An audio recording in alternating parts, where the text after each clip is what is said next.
ফুচকা, এঁচোড় চিকেনে সবাই পছন্দ করে। আর আমি ঝিঙে আলু চিংড়ি মাছের তরকারি করে দেখাবো।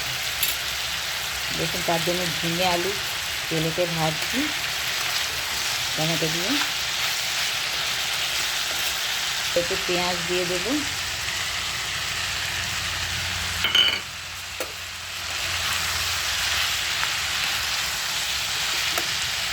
একটু চিংড়ি মাছগুলো দিয়ে দেবো, আলাদা করে কোনো ভাজবো না।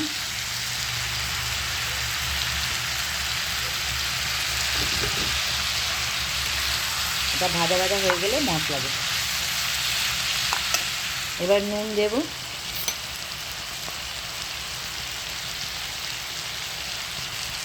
দেব ধনে গুঁড়ো,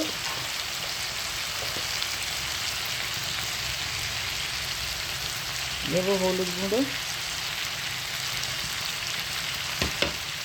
আর লঙ্কা গুঁড়ো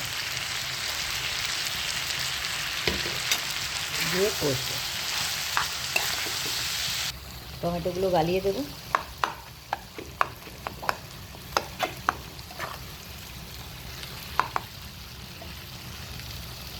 আর দেবো একটু জল, অল্প জল।